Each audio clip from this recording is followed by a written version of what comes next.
오늘 하나님의 말씀은 두 군데서 찾아보겠습니다. 에베소서 5장 22절 33절과 요한복음 14장 6절 말씀입니다. 그러면 교독하시겠습니다.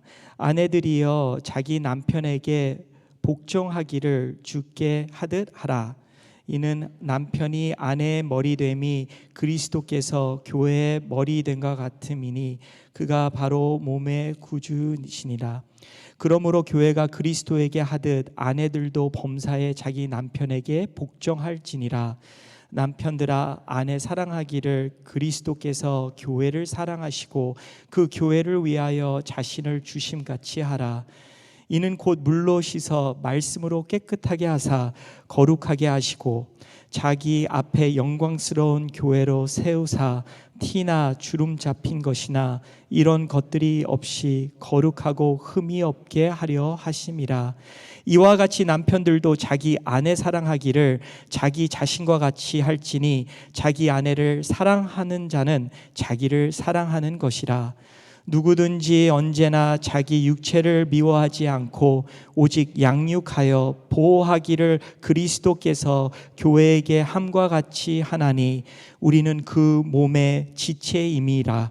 그러므로 사람이 부모를 떠나 그의 아내와 합하여 그 둘이 한 육체가 될지니 이 비밀이 크도다. 나는 그리스도와 교회에 대하여 말하노라. 그러나 너희도 각각 자기의 아내 사랑하기를 자신같이 하고 아내도 자기 남편을 존경하라. 요한복음 14장 6절 말씀입니다. 다 함께요. 예수께서 이르시되 내가 곧 길이요 진리요 생명이니 나로 말미암지 않고는 아버지께로 올 자가 없느니라. 아멘. 네, 오늘 말씀을 전해주시는 이승원 목사님은 베델교회 협동 목사님으로서 설교 사역을 섬기고 계십니다. 또한 카이로프랙터로서 이 지역의 많은 분들과 또 사모님과 귀여운 아들 하엘이를 섬기고 계십니다. 주도권 그리고 최고의 유산이라는 제목으로 말씀을 전해주시겠습니다. 우리 박수로 목사님을 모시겠습니다.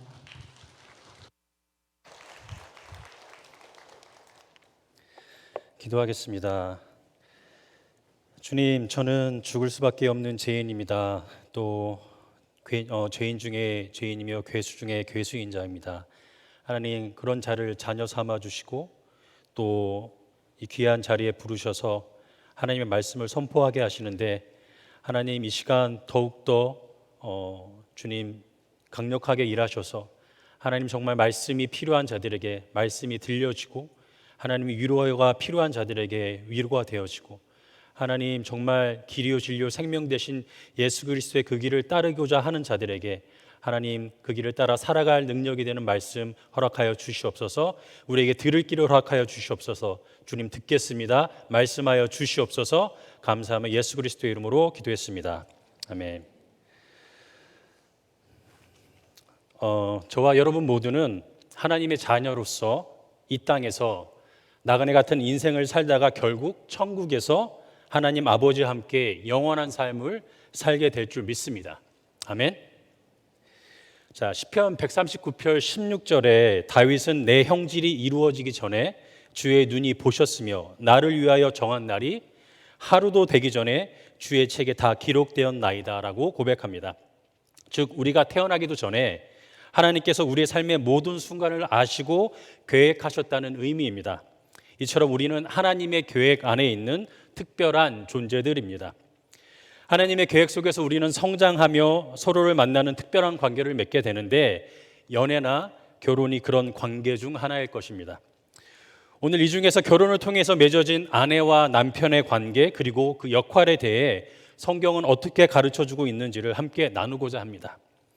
많은 사람들이 결혼의 목적이 행복이라고 하지만 성경은 결혼의 진정한 목적이 거룩이라고 가르칩니다. 저는 이 가르침이 100% 진리라고 믿고 있습니다. 그런데 이성적으로는 결혼의 목적이 거룩이라는 것을 동의하고 알겠는데 결혼 생활 가운데 왜 거룩을 이루며 살아야 하는지, 어떻게 하면 거룩을 이루며 살아갈 수 있는지에 대한 물음표가 늘 저를 꼬리표처럼 따라다녔습니다. 그러던 중 에베소서 5장 22절 33절을 본문으로 하는 사랑하고 사랑받고라는 이 김영자 목사님의 설교를 듣게 되었습니다. 그리고 설교 시작 첫머리에 무엇인가 제 눈이 번쩍 뜨여지는 깨달음이 있었습니다. 그것은 순종과 사랑의 이야기를 구속사적으로 듣지 않으면 이것처럼 순종하기 어려운 것이 없습니다. 이 땅에서 가족으로 맺어진 이유는 오직 구원 때문입니다 라는 말씀이었습니다. 오늘 에베소서 본문에서 아내와 남편의 관계 그리고 그 역할에 대해 언급을 합니다. 특히 아내에 대해서는 복종, 순종을, 그리고 남편에게는 사랑을 강조하고 있습니다. 그런데 오늘은 특별히 남성 그리고 남편들에 대한 말씀에 집중해 보려고 합니다. 그리고 그들의 평생에 예수님의 길을 걸으며 남겨야 하는 최고의 유산이 무엇인지에 대해서도 나누어 보려고 합니다. 그래도 오늘 본문에서 가르쳐주는 순종 또 복종하는 아내에 대해 간략하게 나누어 보았으면 좋겠습니다. 오늘 본문 에베소서 본문에는 아내를 향해서 순종하라, 복종하라는 말씀이 반복해서 나옵니다. 이 주님 말씀의 기쁨으로 남편에게 순종하지 못하는 이유가 무엇인가요? 그것은 본인이 주님 앞에서 100% 죄인이 아닌 부분적인 죄인이라고 착각하기 때문입니다. 자신의 죄보다 남편의 죄가 더 크기 때문에 이를 악물고 참기는 하지만 복종까지 되어지지는 않습니다. 아내의 복종은 남편의 인격에 복종하는 것이 아닙니다. 그러면 복종을 할 수가 없겠죠. 성경이 말하는 아내의 머리가 되는 이 남편의 역할에 복종하라는 의미입니다. 여기서 여성들의 분노가 치밀 것 같습니다. 그래서요, 저에게는 지금 여러분들의 살기가 느껴집니다. 그래도 어느 정도는 돼야지 복종을 하지. 도대체 저 사람에게 어떻게 복종하라는 겁니까? 라고 이미 한 100분 정도가 저에게 눈으로 레이저를 쏘고 있는 것 같습니다. 아주 살벌합니다. 좀 웃어줬으면 좋겠습니다. 그런데 여러분, 인격적인 노력으로 잘하는 것이 복종이 아니라는 겁니다. 자기 죄를 보는 정도만큼 남편에게 복종할 수 있습니다. 그래서 자기 죄를 못 보면 결코 복종할 수 없다고 합니다. 문자적인 복종이 아닌 상대방의 구원을 위해 여러 모양이 되어줄 수 있어야 합니다. 그것이 사랑받는 아내의 절대적인 아름다운 태도라고 합니다. 이 구원이 전제되지 않은 사랑은 영원할 수도 없고 일시적입니다. 남편이 변하고 안 변하고는 하나님께 맡기고 내가 하나님 한 분만으로 기뻐할 때 남편이 변하게 됩니다. 남편이 존경스럽지 않아도 복종하면 남편이 존경받을 존재가 됩니다. 아멘입니까? 아멘 많이 하시네요. 생각보다. 이것은 제 말이 아니라 70년이 넘도록 여성으로 살아오신 김양재 목사님의 말씀입니다. 이제 남편의 역할과 사명에 대해서 한번 나눠보고자 합니다. 좀 전에 읽었던 에베소서 5장 25절은 남편들아 아내 사랑하기를 그리스도께서 교회를 사랑하시고 그 교회를 위하여 자신을 주심같이 하라고 강조합니다. 즉 사랑하는 남편, 특별히 아내를 사랑하는 남편이 되어야 한다는 말씀입니다. 이것이 남편에게 주어진 가장 큰 사명이기 때문입니다. 남자분들 그리고 남편이 여러분들에게 묻겠습니다. 여러분들의 이상형은 어떻게 됩니까?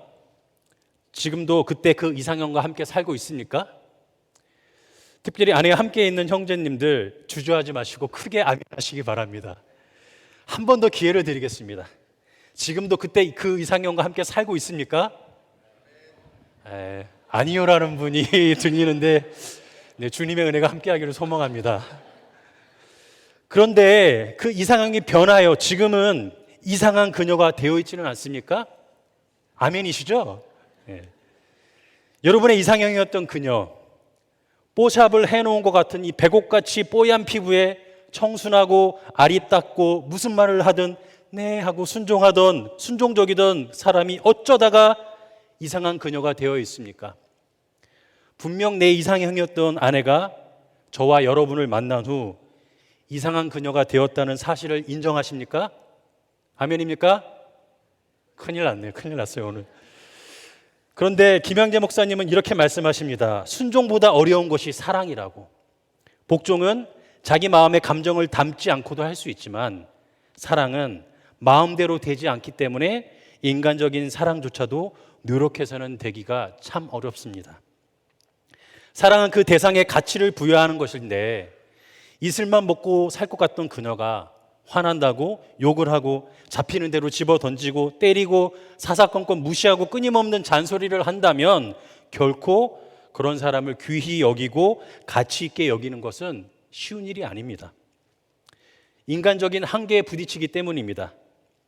그래서 우리 안에 예수 그리스도가 들어와야 한다고 말씀하십니다. 인간적인 노력을 넘어서서 내 자신의 죄를 볼 때 복종이 되었던 아내처럼 남편인 내가 먼저 주님 앞에서 100% 죄인임을 인정하고 자신의 죄를 보아야 합니다. 그러면 그리스도께서 교회를 사랑하시듯 아내를 사랑할 수 있다고 하십니다. 아내와 남편에 대한 오늘의 본문을 묵상하다 보니 이 주도권이라는 단어가 떠올랐습니다. 불쑥 한 20, 30년 전에 남자분들 사이에서 격언처럼 여겨지던 저와는 전혀 상관없는 한 문장이 생각났습니다. 신혼 초에 반드시 주도권을 잡아야 한다. 3일 안에 꽉 잡지 않으면 평생 고생한다. 이 세상 무서운지 모르고 어디서 감히 이런 말을 할 수 있었는지 저는 지금도 이해를 할 수가 없습니다. 이처럼 많은 사람들이 주도권을 상대를 지배하거나 억누르는 것으로 오해하고는 합니다. 주도권, initiative.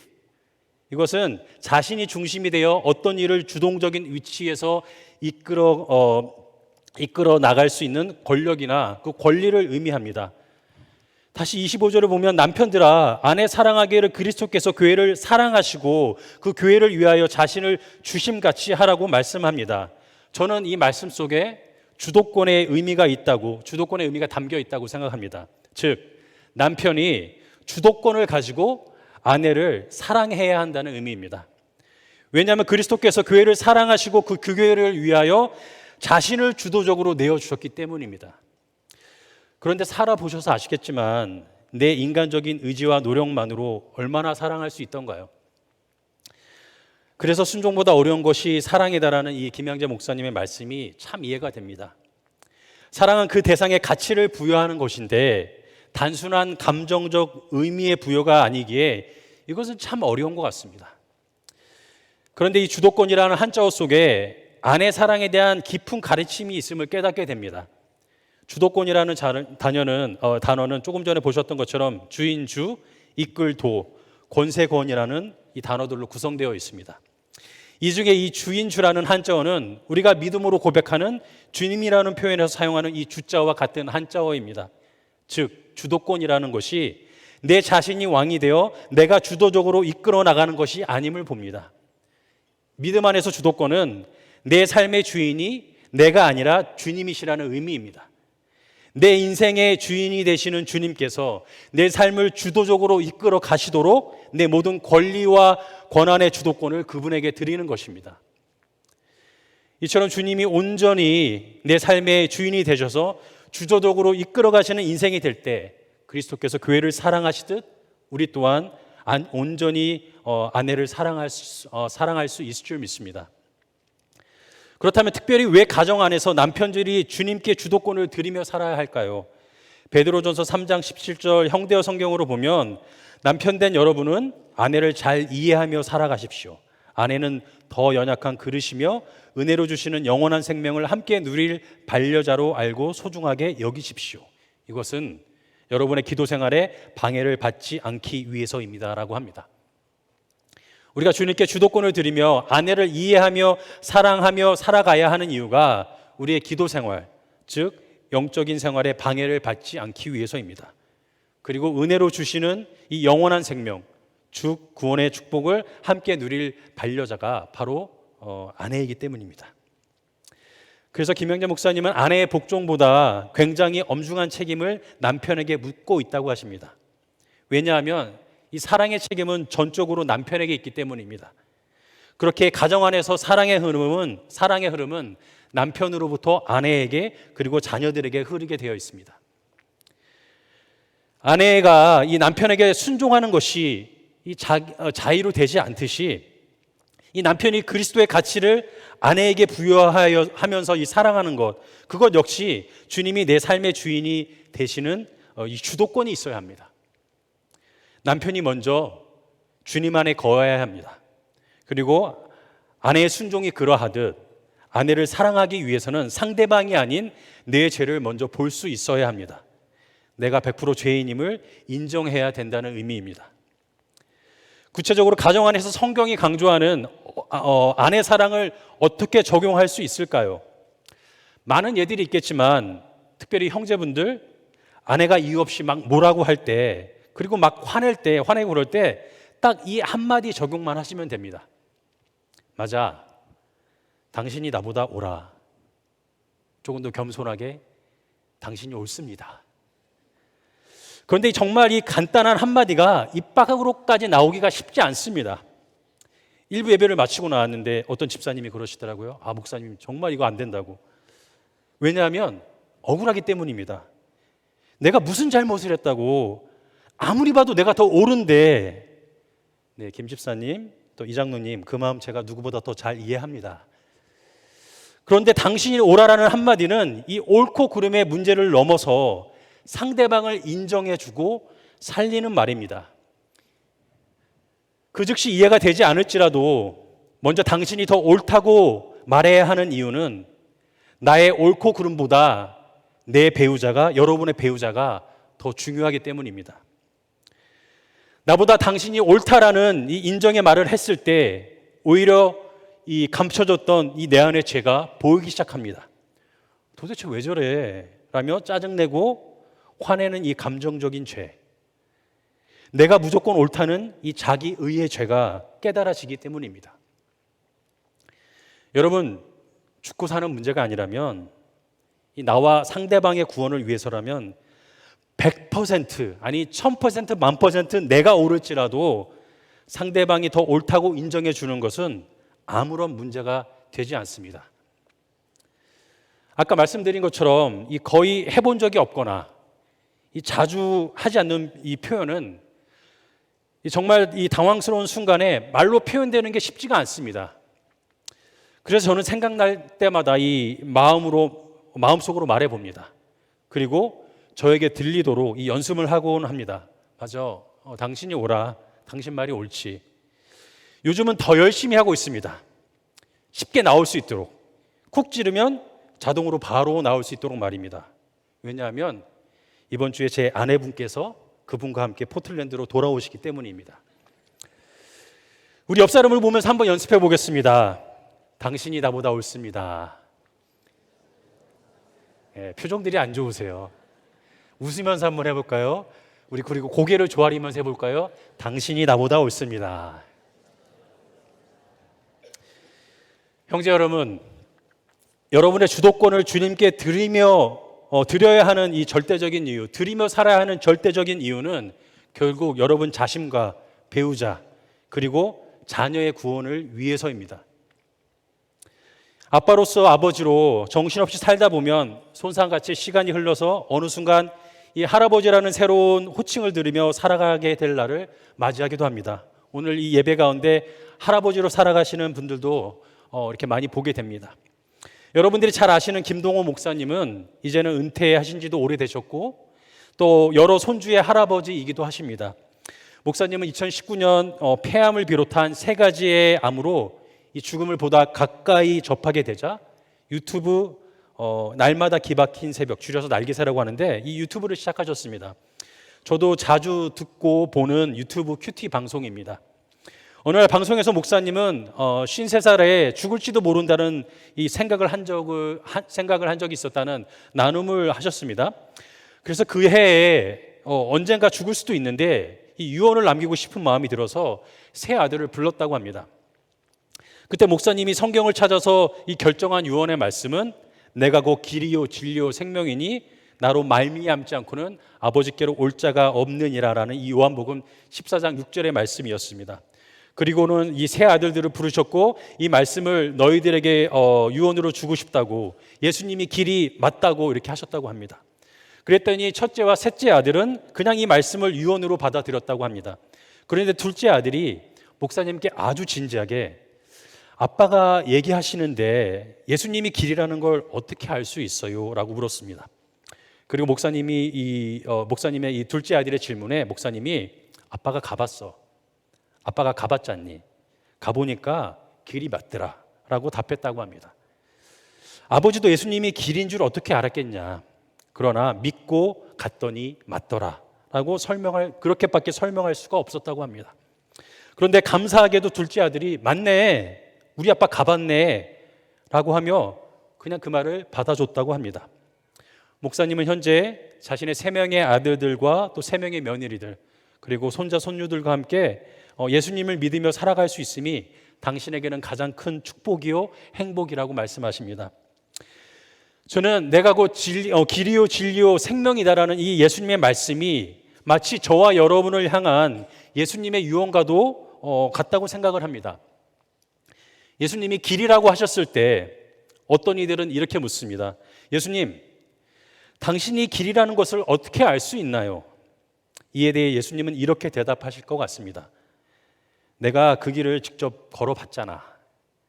예수님은 직접 이 땅을 살아가시며 그 길을 보여주셨습니다. 그리고 그 길을 믿고 따르는 그러나 그 길을 믿고 따르는 사람도 있지만 그렇지 않은 사람들도 있습니다.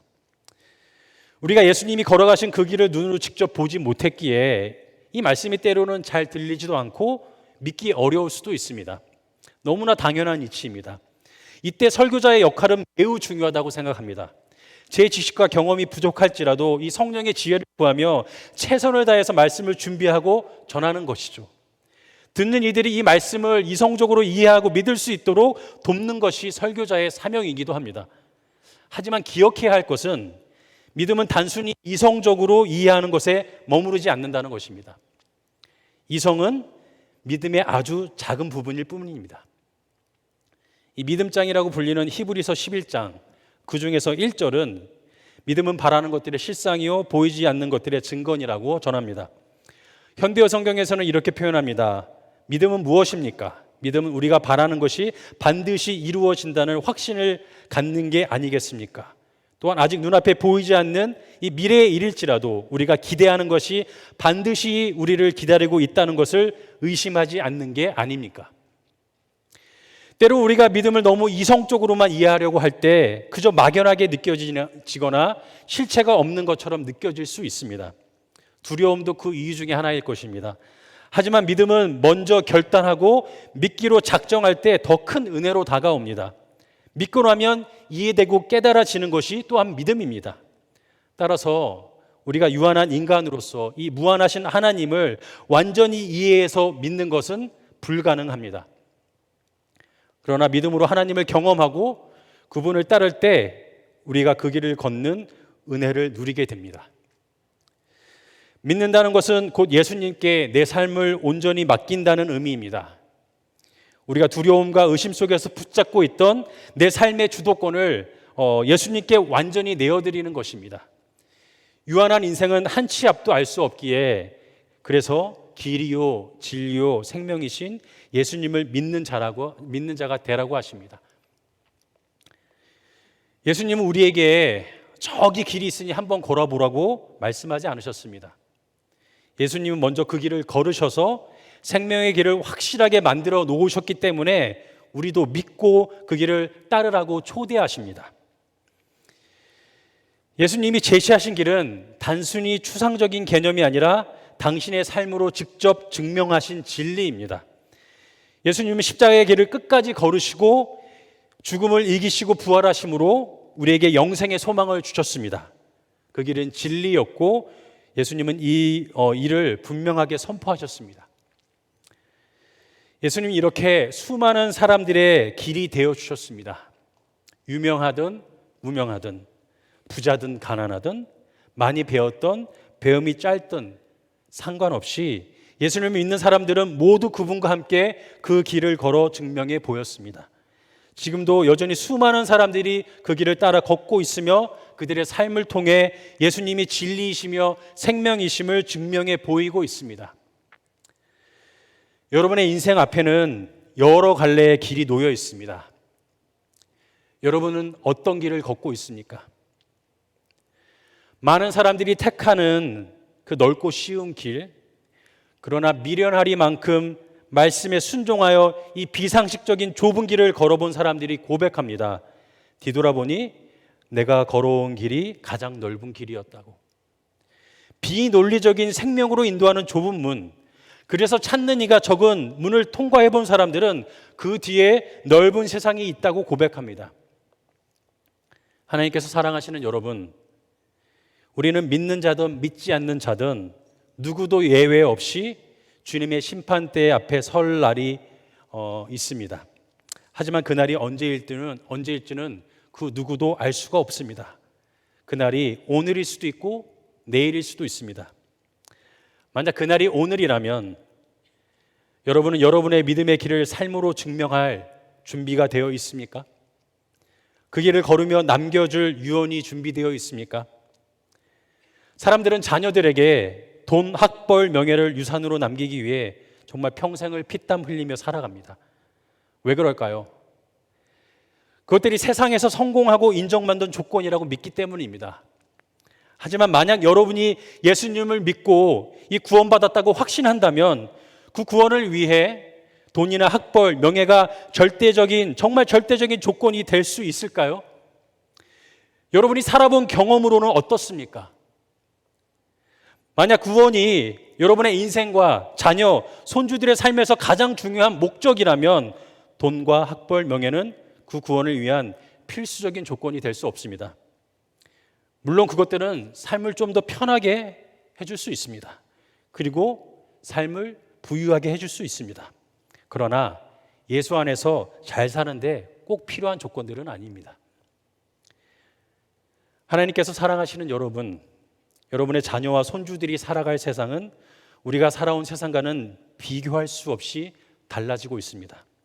과거에는 이 기술과 문명이 얼마나 빠르게 발전하는지에 대한 기대감과 막연함이 있었지만 앞으로 우리가 알고 있는 시대의 가치관과 이 비교할 수 없을 정도로 성경의 진리와 가치관을 무너뜨리는 세상에 살아가게 될 것입니다.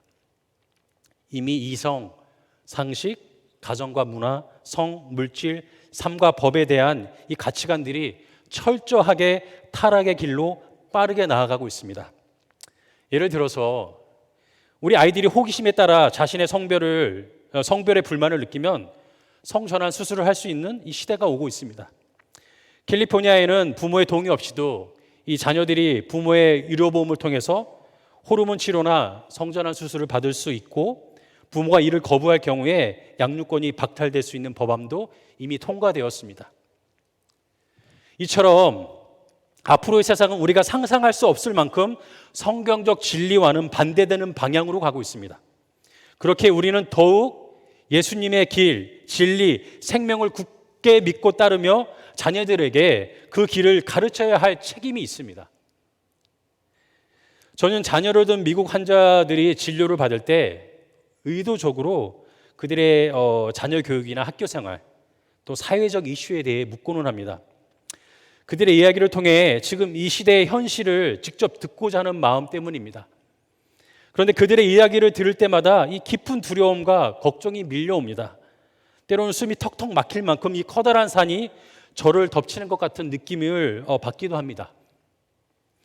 한국 부모님들 중에는 우리 아이만 아니면 된다는 이기심이나 우리 아이는 괜찮겠지라는 이 아니란 마음을 가진 분들이 있는 것 같습니다.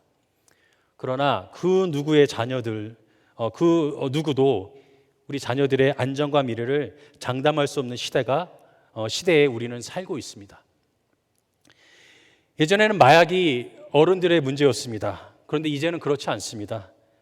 작년에 만난 이 미국 환자들로부터 이 지역의 이 중고등학생들에까지 학생들이 마약에 중독되어 있다는 이야기를 들었고 그 영향은 심지어 초등학생들에게까지 미치고 있다고 합니다. 하지만 문제는 마약에만 국한되지 않습니다. 성도 여러분, 그래서 우리의 자녀들을 위해 기도해야 합니다. 나 자신부터 시작해서 가정에서, 교회에서, 다세모 모임으로, 새벽 예배에서, 수요 중보 기도 모임에서 이 자녀들의 안전과 구원을 위해 그들의 삶을 위해 간절히 부르짖어야 합니다. 전도서 4장은 이렇게 선포합니다. 한 사람이면 피해갔거니와 두 사람이면 능히 당하나니 삼겹줄은 쉽게 끊어지지 아니하느니라. 아멘. 우리는 모두 가족을 위해, 자녀를 위해 정말 밤낮으로 피땀 흘려 열심히 일하며 살아갑니다. 그렇다면 여러분의 자녀와 부모, 가족과 친구의 구원을 위해 얼마나 진심과 전심으로 정말 죽기 살기로 주님께서 보이신 길을 따라 걷고 계십니까? 한번 자신의 삶을 돌아보며 주님께 순종하며 살아가고 있는지 진지하게 생각해 보아야겠습니다. 여러분, 여러분이 직접 걸어본 이 예수의 길이 진짜였고 진리라는 사실을 증명하며 남기는 믿음의 유언은 구원이라는 영원한 생명을 우리의 후손에게 남겨주는 최고의 유산이 될 것입니다. 이보다 더 귀한 유산은 없습니다. 우리 아이들의 미래는 학교가 책임져 주지 않습니다. 일주일에 한두 번 이 교회에 보내는 것으로 아이들의 믿음이 자동적으로 자라나지 않습니다.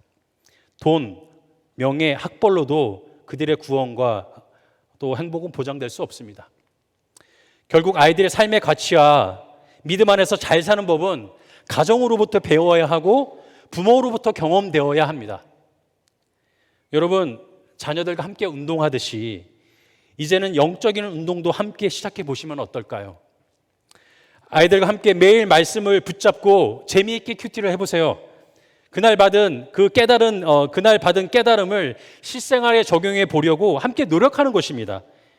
이렇게 매일 하나님의 말씀이 우리 삶의 방식이 되고 삶을 이끌어가는 원동력이 된다는 것을 함께 증명하고 경험하는 것입니다. 아이들이 너무 어리다고요. 어떤 분은 1살짜리 아이와도 매일마다 큐티를 하십니다. 그분은 말씀의 가치를 알고 하나님의 능력을 믿기 때문입니다. 여러분 모두가 태중의 아이에게 태교를 하는 이유를 잘 아실 겁니다. 마찬가지로 하나님의 말씀이 아이들의 삶의 방식이 되고 실자가 되면 아이들은 넘어졌다가도 다시 일어서는 영적인 회복력을 얻게 될 것입니다. 실수하고 실패하더라도 두려움 없이 다시 도전할 수 있는 믿음이 자라날 겁니다. 아이들이 차츰차츰 이 영적인 성장을 이룬다면 세상 속에서도 거룩하게 구별된 삶을 살며 강하고 두려움 없는 믿음으로 승리할 것을 믿습니다. 하지만 그 전에 먼저 저와 여러분의 삶에서 하나님의 말씀이 삶의 방식이 되고 과정이 되고 결론이 되어야 합니다. 너무 바빠서 힘들다고요? 삶이 너무 벅차서 큐티할 시간이 없다고요? 말씀을 이해하기가 너무 어렵다고요? 그런 생각이 든다면 여전히 삶의 주도권을 내가 붙잡고 있는 것은 아닌지 돌아봐야 합니다. 구원에 대한 진정한 갈망이 있는지 다시 한번 확인해 봐야 합니다. 여러분, 하나님의 말씀 속에는 우리 인생의 길이 있습니다. 그 말씀 안에는 삶을 살아갈 지혜가 있고 우리를 죽기까지 사랑하신 예수님의 사랑이 담겨 있습니다. 그 사랑이 우리에게 이 세상을 넉넉히 이길 힘을 주고 구원의 소망을 선물합니다. 지난 몇 주간 제 머리가 유난히 복잡했습니다. 지지난주에는 이 주일 설교를 준비하면서도 한 줄도 써주지 않았고 이번 주에는 겨우 한 줄, 두 줄 적어 나가기 시작했지만 여전히 마음이 참 먹먹했습니다.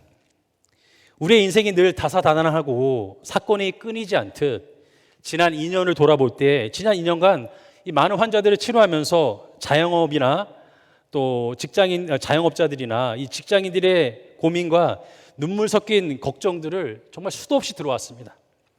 그런데 최근 한 두 주 동안 유독 많은 사람들이 걱정하고 염려하는 모습에 저도 마음이 참 복잡했습니다. 기도할 때마다 길거리를 걸으면서 기도하고 집에서도 기도하고 하여튼 여러 방식으로 기도할 때마다 사랑방 식구들 그리고 다른 교인들 또 제 지인들 환자들이 떠오르곤 했습니다. 그들을 위해 어떻게 기도해야 할지 마음이 무겁고 답답할 때가 참 많았습니다. 그래서 제 마음에 오래전부터 주신 오늘의 설교 내용과 이 하나님의 유료하심을 전하고 싶은 이 제 열망이 서로 부딪히고 있었습니다. 그래서 오늘의 말씀이 두서가 없어서 여러분의 마음을 더 혼란스럽게 만들지는 않을지 걱정도 됩니다. 정말 조심스럽지만 제 개인적인 삶을 짧게 나누려 합니다. 올해 4월에 하나님의 은혜로 한의사 면허를 취득했고 5월에 이 카이로프랙틱과 한방치료를 함께 하기 위해서 제 클리닉을 3배 확장하여 이전했습니다. 기도로 준비하던 중에 하나님께서 정말 정확하게 완벽한 장소를 예비해 주셨고 가장 좋은 타이밍에 이전할 수 있게 하셨습니다. 6년 전에 무일푼으로 시작한 이 치료실 2개와 대기실만 있던 이 작은 클리닉에서 하나님의 넘치는 은혜로 병원이 잘 운영되었고 코로나 기간에는 더 많은 환자들이 제 병원을 찾아왔던 기억이 있습니다. 그러나 5월 이 확장 이전을 한 후 수입은 제 기대와는 달리 절반 정도로 줄어들기 시작했습니다. 처음 2달은 자리를 잡는 기간이라 그럴 수도 있겠다 생각했지만 8월과 9월에도 큰 변화가 없었습니다. 처음으로 이래도 괜찮을까라는 생각이 들었습니다. 렌트비와 기타 비용이 엄청 많이 늘어났기 때문입니다. 9월의 수입을 보며 그냥 무덤덤하게 그럴 수도 있지. 나만 그런가?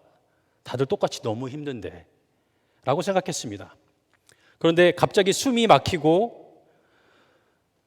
감당하기 어려운 그 어마어마한 무게가 그 어떠한 무게가 저를 짓누르는 기분이 들었습니다.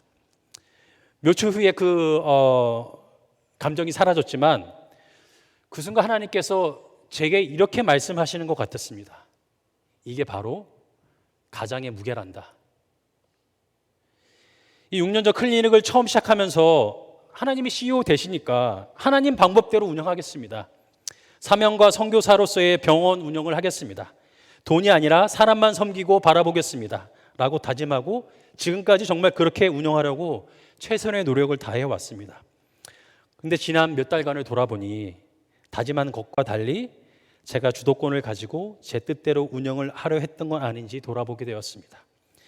지금까지 채워주신 게 너무 많았기에 마치 아무것도 필요 없고 주님 한 분이면 만족한다는 식으로 제 의의를 드러냈고 거룩한 척 포장했던 모습이 있었음도 보게 되었습니다. 지금까지 그러셨는데 계속 알아서 해주시겠지라는 이 안일함도 있었던 것 같습니다. 그러다 이 상황이 계속되면 어떡하지라는 순간의 염려들도 때때로 있었습니다.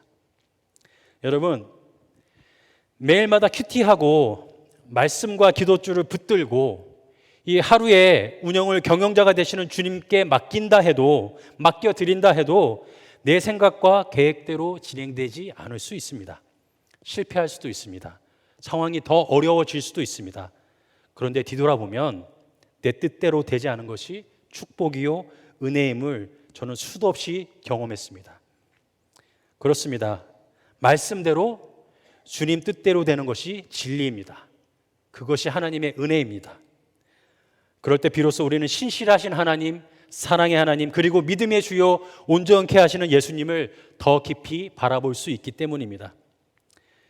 하나님을 내 삶의 주인으로 모시고 온전히 신뢰한다면 로마서 8장 28절 말씀처럼 하나님은 우리를 사랑하시고 그 뜻대로 부르심을 입은 우리 모두에게 모든 것이 합력하여 하나님의 선을 이루신다고 약속하셨습니다. 그래서 하나님의 계획은 때때로 우리의 기대와 다를 수 있지만 결국 그것이 우리의 유익이라는 것을 경험하게 될 것입니다. 저 또한 수많은 어려움 속에서도 하나님의 사랑에서 끊어진 적이 없었습니다. 사방이 막히고 절망적인 상황에서도 신실하신 하나님은 늘 저를 위한 선하신 계획을 이루어 오셨습니다. 그래서 아픔도 고난도 실패도 성공도 기쁨도 모두 저에게는 유익이었음을 이 시간 고백할 수 있습니다. 어느 날 갑작스레 저에게 허락하신 이 가장의 무게, 믿음의 가장으로서의 무게, 그날 이후로 제게 허락하신 그 엄청난 무게의 그 경험을 생각할 때마다 저는 정말 얼마나 감사한지 모릅니다. 그리고 이 자리에서 고백하는 거지만 여러분들을 더 존경하게 되었습니다. 남녀노소 상관없이 가장이라면 누구나 짊어지고 있을 무게를 보시며 우리 예수님은 수고하고 무거운 짐진 자들아, 다 내게로 오라고 말씀하십니다. 여러분, 예수님이 우리의 연약함을 아십니다. 그래서 여러분이 짊어지고 가고 있는 이 삶의 주도권, 이제는 예수님께 내어드릴 수 있기를 소망합니다. 이제는 여러분의 삶의 주인이신 그 주님의 주도권을 붙들고 가시기를 소망합니다. 그렇게 주님과 함께 우리 모두 주님이 보이신 그 생명의 길을 함께 걸어갔으면 좋겠습니다. 이 길을 걸으며 우리는 우리 자녀들에게 다음에 또한 이 세상의 다음 세대에게 이 믿음이라는 최고의 유산을 남기게 될 것입니다. 마지막으로 저에게 하나님이 허락하신 우리 소중한 베델 공동체, 여러분에게 믿음의 유언을 남긴다면 저는 로마서 8장 1절부터 9절의 말씀을 좀 길기는 하지만 그 유언을 남기고 싶습니다. 이렇습니다. 현대어 성경 버전인데, 이런 놀라운 은혜를 우리가 무엇으로 다 표현할 수 있겠습니까? 하나님이 우리 편인데 누가 감히 우리를 대적할 수 있겠습니까? 하나님께서는 우리를 위해 당신의 아들까지도 아끼지 않고 내주셨으니 무엇인들 아깝다 하시겠습니까? 하나님께서 당신의 것으로 선택하신 우리를 누가 감히 고소하겠습니까? 하나님입니까? 아닙니다. 하나님은 우리를 용서하시고 자신과 올바른 관계로 끌어주신 분입니다. 그러면 누가 우리를 정죄하겠습니까? 그리스도입니까? 아닙니다. 그리스도께서는 우리를 위해 죽으셨다가 다시 살아나신 분입니다. 그리고 지금은 하늘에 올라 하나님의 오른편 가장 높은 자리에 앉아 우리를 위해 간구하고 계시는 분입니다. 그러면 누가 우리를 그리스도의 사랑에서 떼어놓을 수 있겠습니까? 우리가 어려움이나 재난을 당할 때, 또 박해받고 죽임을 당한다고 할 때 과연 그것이 그리스도께서 더 이상 우리를 사랑하시지 않기 때문이겠습니까? 굶주리고 헐벗고 위험을 당하고 죽음에 직면한다고 해서 그것이 하나님께서 우리를 버리신 것이겠습니까? 성경에는 다음과 같이 기록되어 있습니다. 우리가 주님 때문에 종일토록 죽임을 당하고 도살당할 양처럼 취급당하며 살아갑니다. 그러나 우리는 결국 목숨을 버리면서까지 우리를 사랑하신 그리스도를 인하여 모든 일에 큰 승리, 넉넉한 승리를 거두고야 말 것입니다. 나는 하나님의 사랑에서 우리를 떼어놓을 수 있는 것은 아무것도 없다고 확신합니다. 죽음도 그렇게 할 수 없고 생명도 그렇게 할 수 없습니다. 천사들도 그렇게 하지 못하고 지옥의 모든 세력을 다 합친다 해도 하나님의 사랑에서 우리를 멀리 떼어놓을 수 없습니다. 오늘에 대한 우리의 염려도, 내일에 대한 우리의 공포도, 또는 하늘 높이 올라가거나 바다 깊은 곳에 들어가거나 우리가 어디에 있든지 간에 우리 주 예수 그리스도께서 우리를 위해 죽으실 때 나타난 하나님의 사랑에서 우리를 떼어놓을 수 있는 것은 아무것도 없습니다. 아멘. 우리 찬양팀 올라와 주시고요. 여러분, 오늘 시간 정말 여러분 한 분 한 분을 진심으로 존경합니다. 그리고 언제나 주님 안에서 여러분이 승리하시길 소망합니다.